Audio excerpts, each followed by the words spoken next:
because the same way meshed with your mind.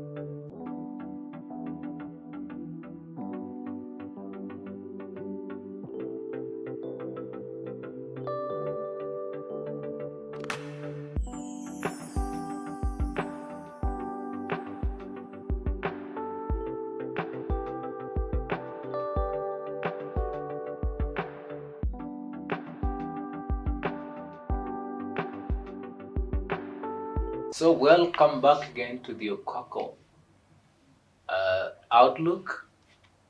With me, Jefferson here. We still have our guest, Michael Imbura. Michael Imbura is right here with us. He's talking to us on what he went through molestation EDC, and we want to, Michael, I want us to talk about you, because you have a desire to reach the next generation through what sometimes you say, because you speak. I'm just actually picking on what we had conversed previously. You reaching the next generation through words, experience, and faith. I'm also touched that you're one person you are very much into Christianity. I'm telling you. Born again, Jesus is Lord. Hallelujah. So why do you believe storytelling? Do you do storytelling, right? I love storytelling. Yes. Why do you believe storytelling is such a powerful tool for change? Because people have stories. People have stories, and people will want to share their story, but maybe they don't know how. And through sharing your story, like what you went through, it will help somebody maybe who is going through that particular thing. Like even now as we speak, like we are talking about molestation, there is somebody somewhere who is being molested as we speak right now. Yeah. So it's a continuous thing. Yeah, it's something that is in the life. Every day it is happening to somebody. Every day, every hour, every second. Yeah. So I believe when we talk about this story, somebody somewhere will get courage to tell their mom, "Your brother touched me." Yeah. We have family and even schools. They will try to make sure the image of school is good. Yeah. So, but what about the kid? What about the victim? The victim is gonna suffer so much. And people are so concerned of the image of an institution, and they don't care about the life of this person actually, that institution is there because of you.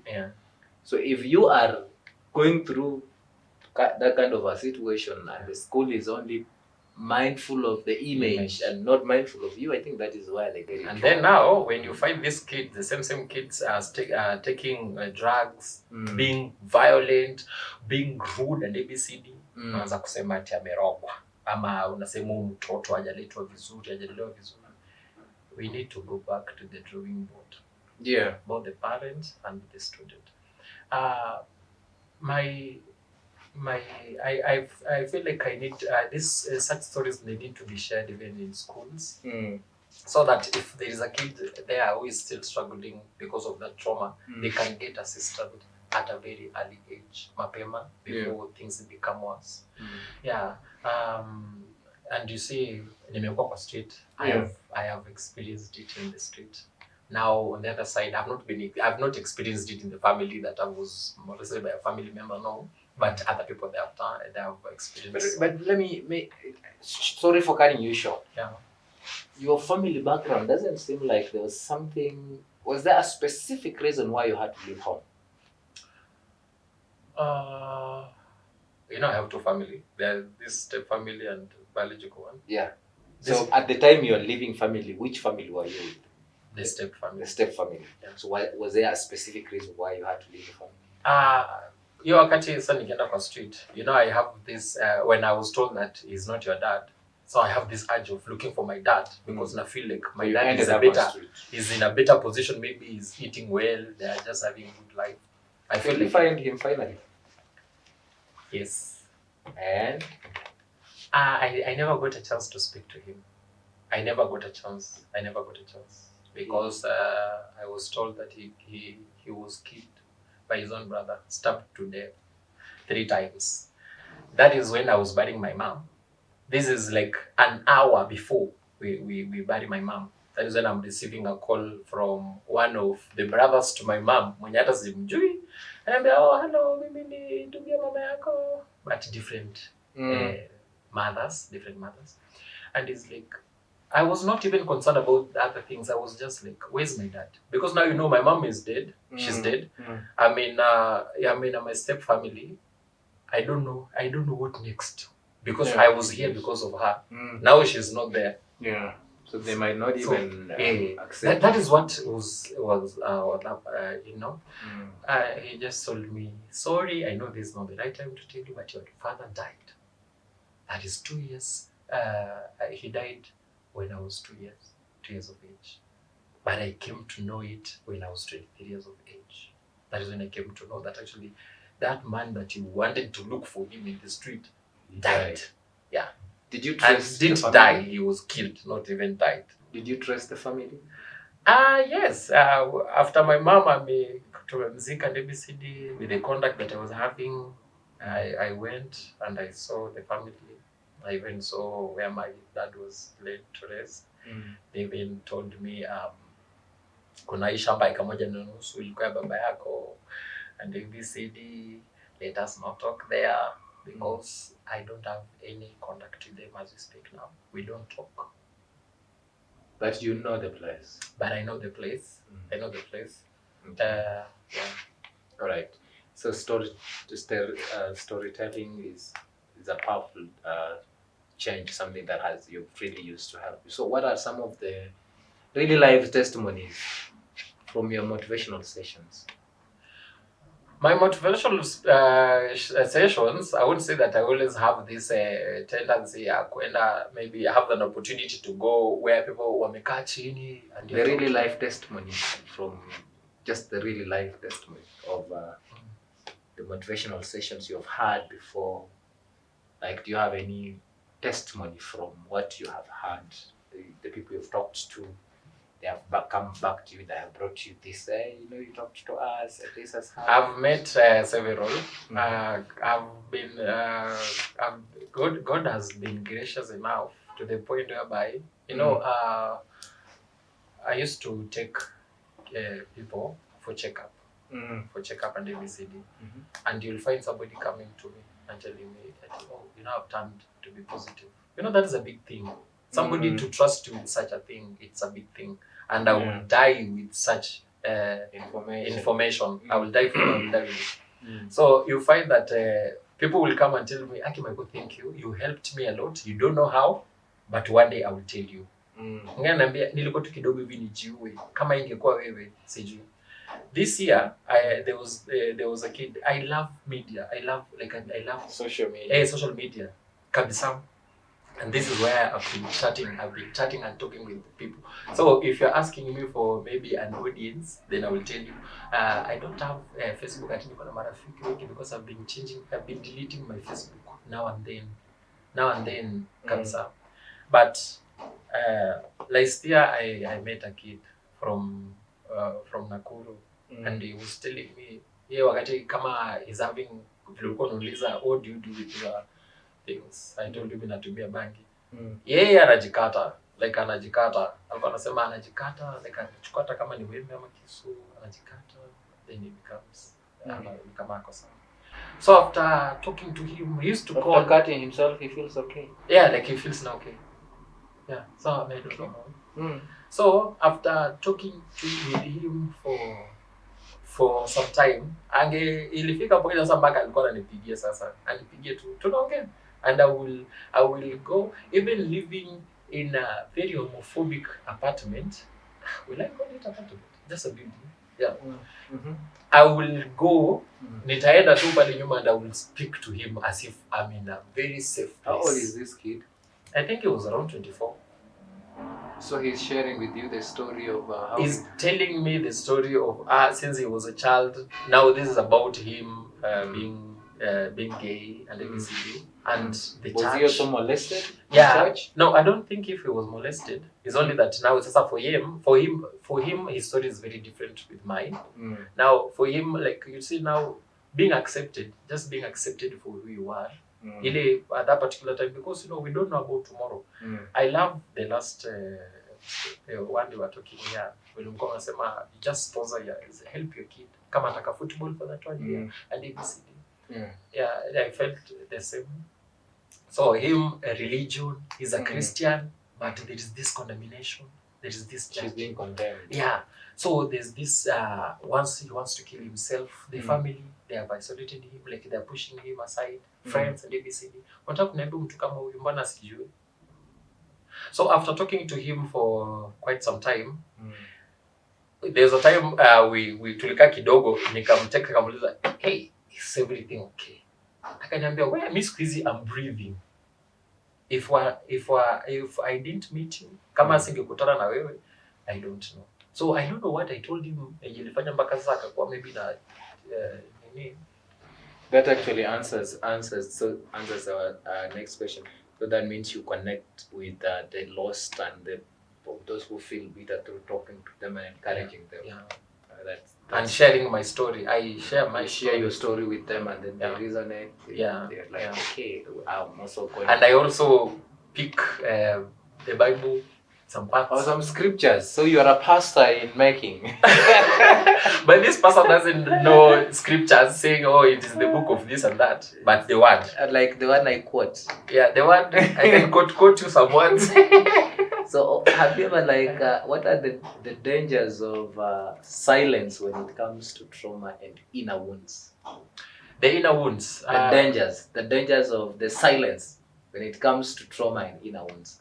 Like when you're silent and you are in trauma, like, because you've told me you keep yourself alone, and then you with the trauma.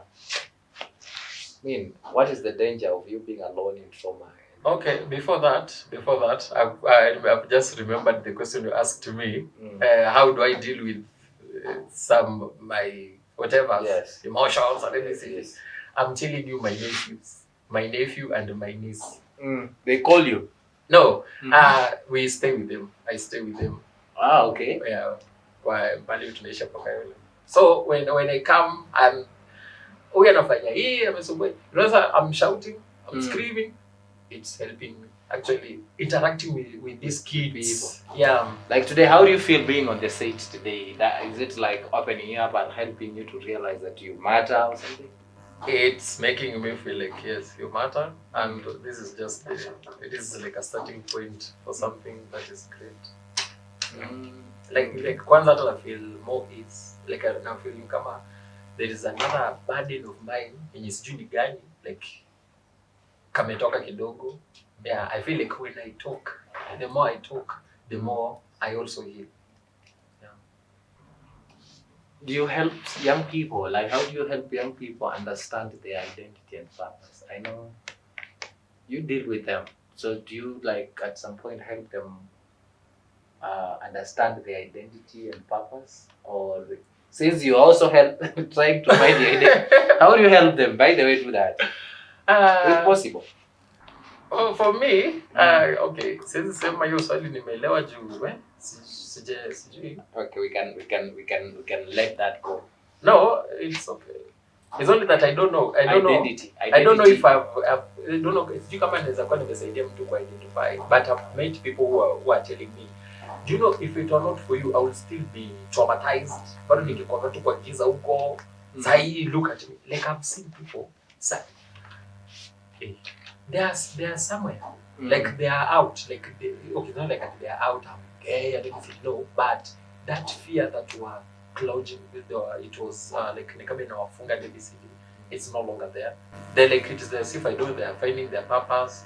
It is not like you find your purpose by identifying a certain sexuality. No. It is I don't know. It's only that I'm just saying that hiyo kukosa kukaa. Unajua sasa if I choose to now because now people know that let me just close myself and let me see. Yeah. And Purpose yako utapata aje? Yeah, okay. But when I'm free, when I'm a free bird, I can now fly. I will go here and there, and I will learn something new. And this learning, it will help me to even understand myself much better. But now imagine if kama niko tu kuchini bado. Yeah. Now Jesus is telling me, you put your light here so that people can see. It. Sasa mimi nimeka yangu huko. Put your light on the table. So do you do mentorship at some point, right? You mentor those young people if you meet them? I always tell them, no, actually they always come to me, they are telling me that, I want you to advise me. I'm like, no, I'm not advising you. We're just having a talk. Yeah, let's just have a talk. You know, when we have a talk, we can talk about anything. But when I'm advising you, being a student who came from a Amani Counseling Center, I will talk based on professional, no? But when we are talking, we will talk about different things. We will go here and there. We will talk about religion. We will talk about this. We will talk about how you feel and everything. And we will talk about you. Yeah. And everything about you. But now, you know, if I come like a counselor and maybe I've met a gay person and the parents, they want him to change maybe. Sasa nakuja hapo. I don't think if I'm helping the person. Because this person is not just that is not, maybe even that is not the problem. Maybe that is not even the problem. Maybe the problem is something else. So talking to them, it also helps them to break the cycle of poverty and crime at some point. Have you seen that happen? Yeah. And just ni kama mtu anaona, kumbe I can do something with myself. And not just being lazy here and committing crime here and there. Yeah. I can be a person with a purpose in life. Yeah. So what message do you want every young person in Kenya to hear today from you? The message Michael Imbura would want a young person to hear. The only thing I will say is hold your friend. Shike tu mkono.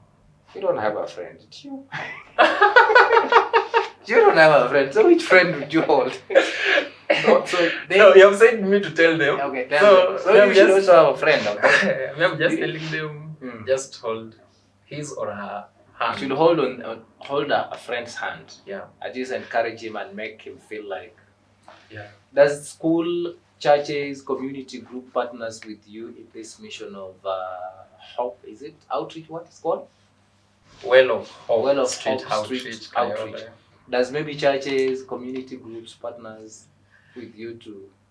It's only the church where I initiated the project. There is hapo tu ndo penye tuko. Alafu ile wakati nilifika mahali penye nika realize kwamba I need to be in the far front of making sure this thing goes. You know, when I was in school, I had something. Because remember, I was living somewhere where if I needed something, I would get. Yeah. And she was supporting us in everything. Anything we wanted to, she will support us. If it is rugby, football, and ABCD, singing and ABCD. So you can imagine. Even in my initiative, when I was outside, your anonymous paisao, alikuwa ananipea Jake. So at least I had some a sponsor or support. I had a support somewhere. Yeah, even if it was not that much, but I had nilikuwa na somewhere anchored. Like kuna root, kuna somebody who yeah. But now with my financial whatever, I feel like I need to pause kidogo. Yeah. But somebody encouraged me and told me, no, you need to just do something. Go and even collect jackets and blankets and take it to them. Like you see, kama hii mwezi just month imekuwa baridi sana. Hata sasa hivi bado tuko nayo. Wako tuna magunia and everything. On streets. Yeah. So you can imagine if you have blankets and sweaters, these big things that keep them warm. You can provide them. That is where I started.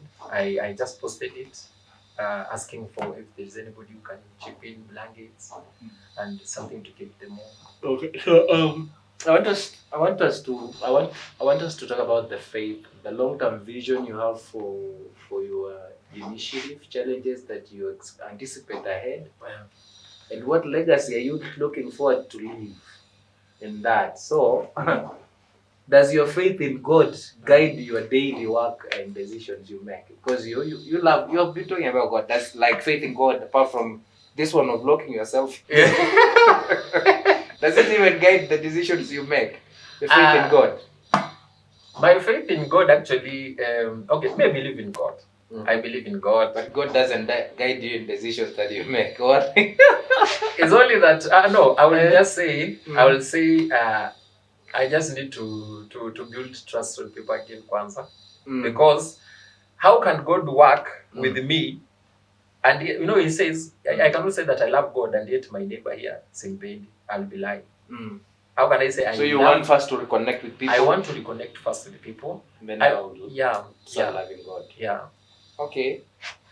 So what is your spiritual discipline? I mean, like, what spiritual discipline keep you grounded in your calling? You have a calling, that one. So you have a spiritual background that keeps you grounded in this what you do, or do you have any spiritual practice apart from just, let's not talk of religion, the spiritual practice that keeps you grounded in this, the mission and the calling you have? Singing. Or you sing? It's not like I'm a good singer, but I just love singing.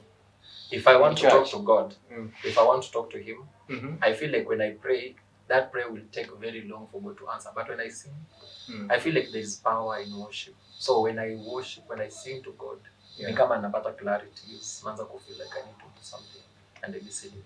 Then when I'm on TikTok, when I look at guy bakena potea.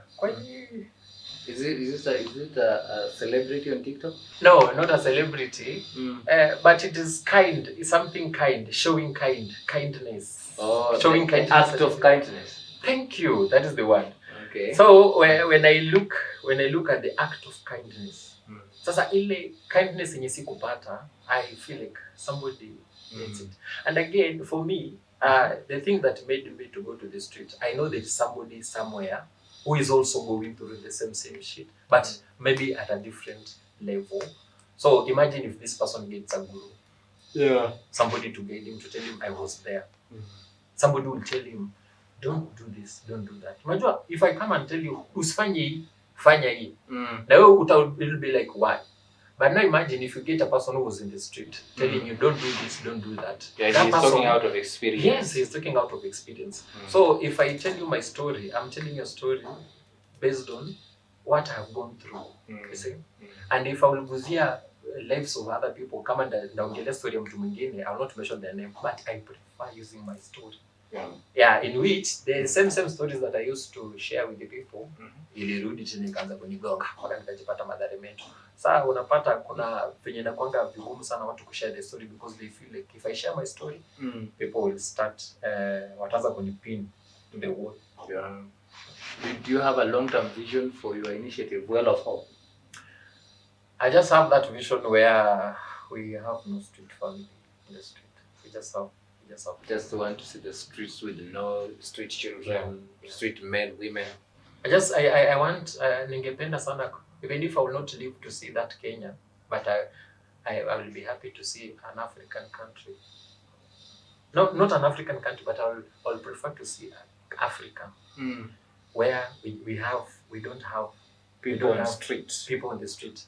If I can share this kidogo, there was a meeting before they came and started colonize Africa.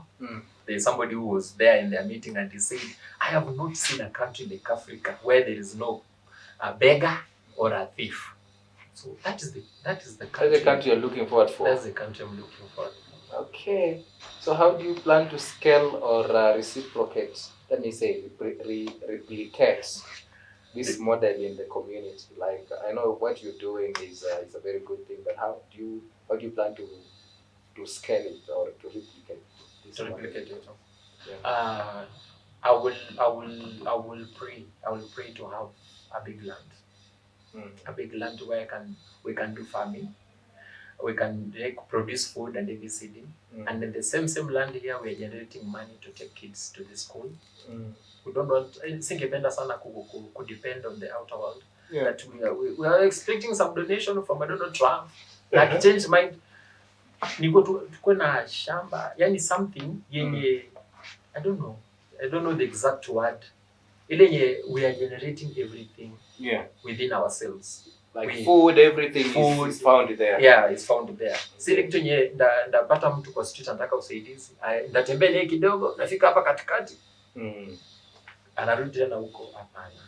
Do you have any legacy you'd want to leave behind? When I die, yeah, you could. It's any legacy you could want to leave. Because any legacy you have, you would want to leave behind. I don't think if I have any legacy that I want to leave aside. What you're doing could be a legacy. Me naona tu. I don't know. Is it a legacy? Yeah, it could be. A legacy. I thought it is a legacy for those people who died. Mau thing. Those are the people. So you can, anything you do touching a life is leaving a legacy. Oh, the legacy I will just leave behind. Ningependa kuacha behind is that somebody is breathing. Somebody is breathing and he has a hope for tomorrow, right? Yeah. Do you have any fear? What's your biggest fear and how do you overcome them? Do you have any fear? Actually, I don't know. Your fear is to die, or? No! Guy, I think kufa ni fear. Okay, what's your greatest fear? Hey, my greatest fear, in which I do experience every now and then, actually, ni balance. Sleeping hungry. Sleeping hungry is my greatest fear. That means you've never slept hungry. No, I've been sleeping hungry, but I am afraid of it. I don't want to be the first Muluya kukufa njaa. Hiyo ndio naogopa. Also, okay, all right. I don't have this. Maybe I don't know. Maybe sijui ama maybe I should go and Google. Fear gani? Mimi tu woga najuanga niko nayo ni njaa. Hunger is your greatest fear. Hey. That's a good one. Okay. Do you know? And how do you intend to overcome that fear? By working hard to make sure you have food 24/7 or no? Being njaa naweza kuwa na njaa ya manguo. Si njaa tu ya chakula pekee yake tumbangu. Okay. Niko na njaa ya viatu. I need better shoes. Hii viatu tumeongea na wewe ni msichana alininunulia. Okay. I have never bought myself something that I will be proud of. Something that I can say, that is mine. This one, the one I'm holding here, my sister bought it for me. I don't think if there is any legacy, sema nikikufa leo, atikona mtu anasema, at least hata niliacha kids. At least you might have spoken some good word to somebody. Maybe that person will always remember even if you're not. That's maybe peke yake. But vitu mingi sana. But things will be alright, Michael. You need to, as I said, as we started this conversation, just believe in yourself. Things will get better. We are actually coming to an end of this conversation, but I want to ask you, what keeps your heart burning for this cause, especially in silence and setbacks? And setbacks. What keeps your heart burning that I just need to continue?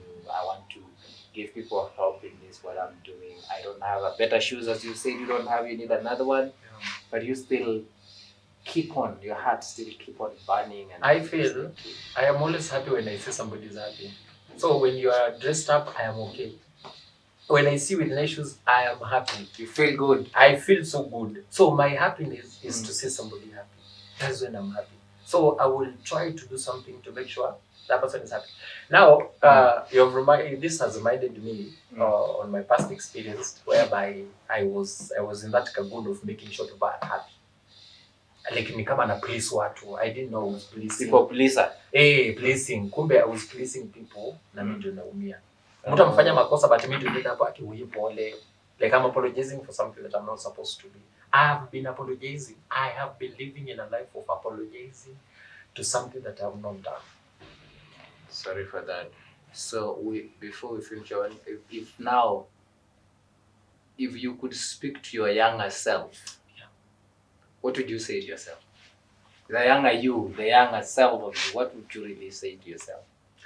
Maybe I will just tell my younger self, because I know he's somewhere there. He's somewhere as we speak now.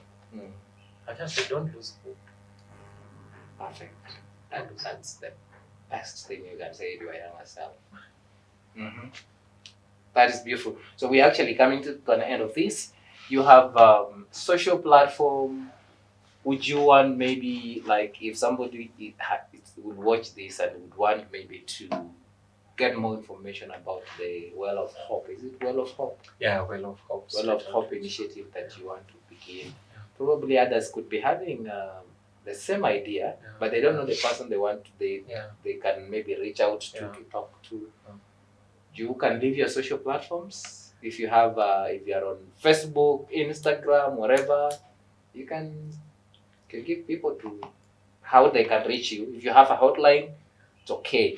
But I think giving a number sometimes it's not a reason. It doesn't sit very well with most people. But you can give, if you have an email, you have a social platform where people can reach out to you. And then as you do that, what would be your closing remark? My closing remark. Oh myself. Oh my God. How will I even start? That's your closing remark.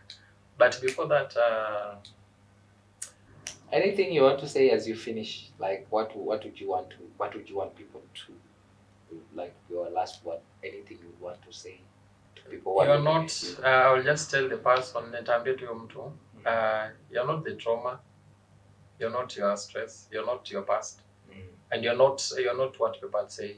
You're not the person people are labeling you. Yeah. And again, I will tell somebody somewhere there. Don't label yourself first.